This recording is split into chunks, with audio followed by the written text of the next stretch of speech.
People think I knew a lot, and I didn't. When I was asked to do it, there were only 3 books written. And so, by and large, I was learning with the readers. Every time there was a new book, basically, I was just going, oh, I'm still in it. I mean, it is a cinematic phenomenon. There's going to be nothing like it will ever follow it.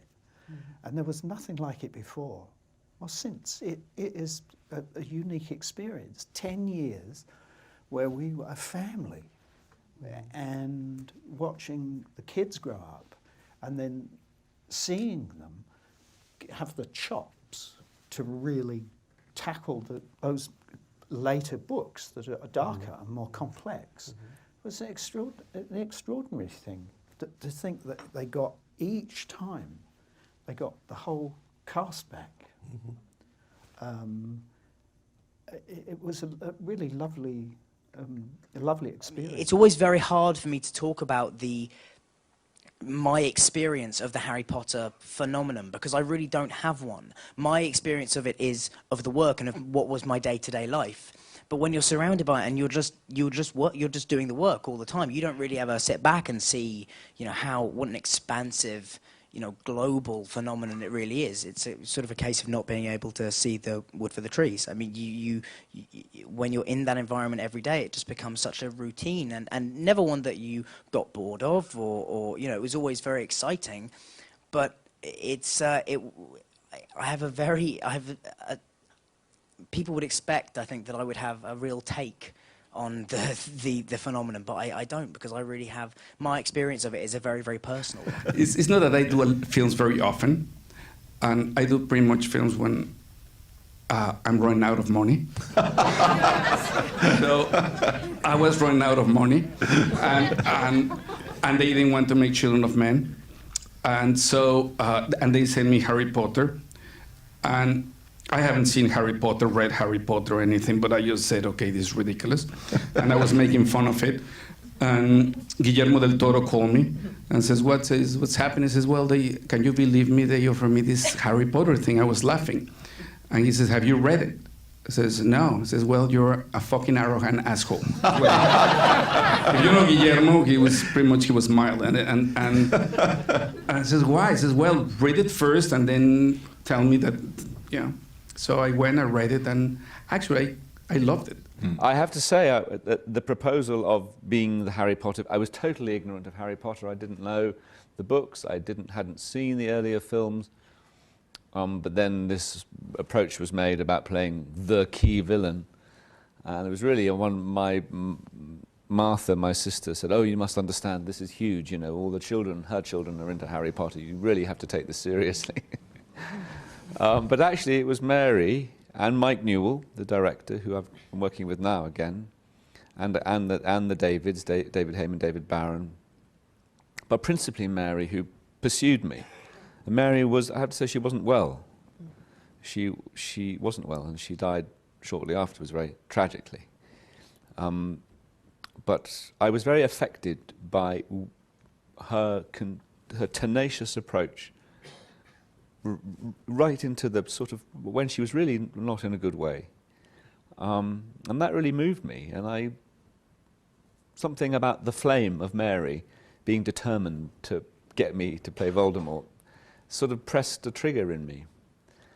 Alongside actually seeing designs for the look of Voldemort, which I thought were fantastically striking, sort of the shaven, the bald head and the no nose, and the whole look was attractive. It was a very changing thing, of course, as it would be over 10 years. Apart from anything else, 3 leading actors start out at 12 years old and then they're 22.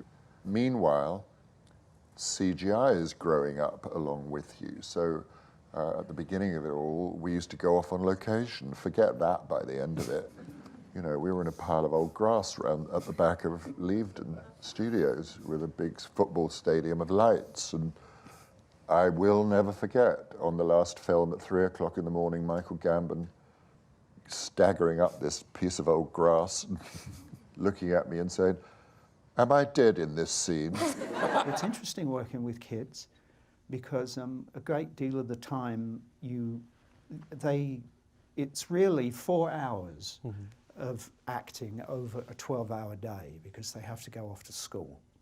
And it doesn't matter if you're on a roll and you're in a scene. Once the school time comes around, they've gone, you know. Most of you probably have seen a Harry Potter movie. There's you know, Scabbers, the rat, Ron's rat. He has a break every 15 minutes. Well, the rats have got great union, I understand. Every time eventually I've got, why we got to stop now? And they get the rat and they say he needs a rest because he's got to have a rest every 15 minutes. I said to the AD, I said, who's his agent? I want to put that in my contract. So you would have to stop for the kids, you'd have to stop for the animals. Yeah.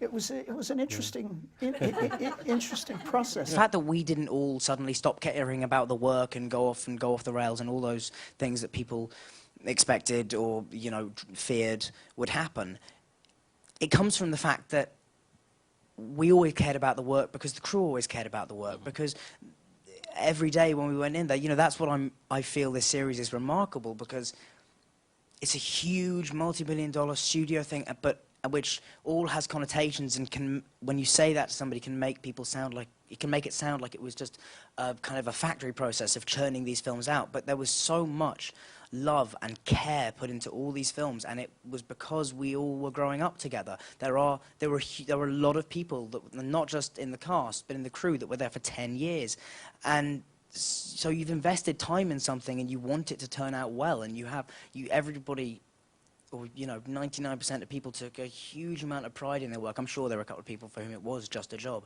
but for a lot of people there was a real level of care, and I think that we all knew that the way we conduct ourselves in our own lives, you know, we are ambassadors for not just these films, but for all the people that work on them as well. I think we all took that seriously and wanted to do well at that part of our job as well as, you know, do well on set. Chris Columbus did an amazing, I think he doesn't have enough credit, Chris Columbus, in the following things.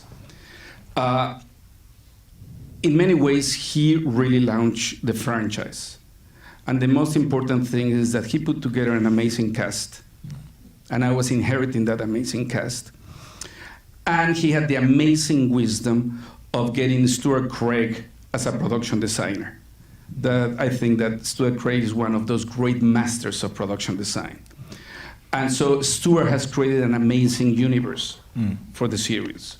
So I was inheriting something that was already having an amazing cast. You had an amazing universe.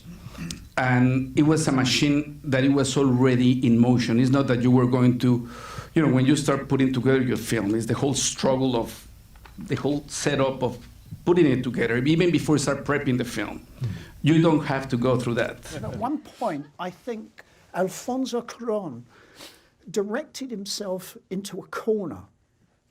The thing that I loved about Alfonso was that he felt that he didn't have to justify his position.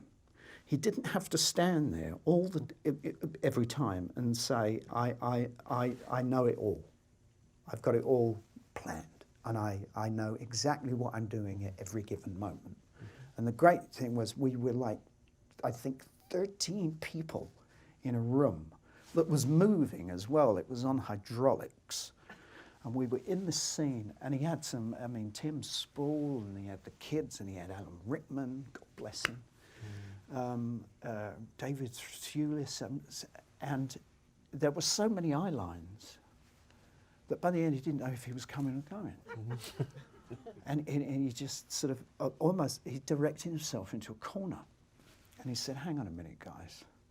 So Ron's looking that way, and then she looks at him, but then they're looking at Sirius, so you're looking at him, so I've got to come over there, and then I've got to come back here, and I've got to, you know, because of all this thing of crossing the line and the eye lines working out,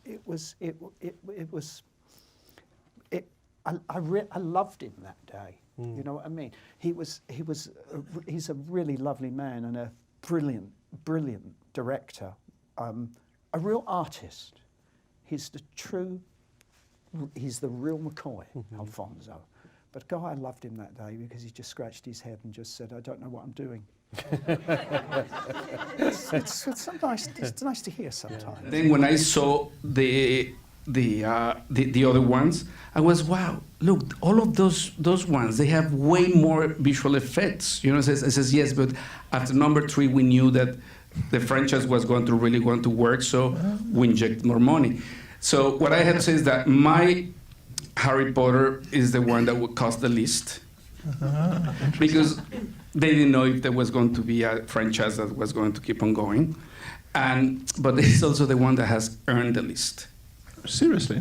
Yeah, I should not say those things. That It's astonishing. I mean, the least means like almost $1 billion. You know?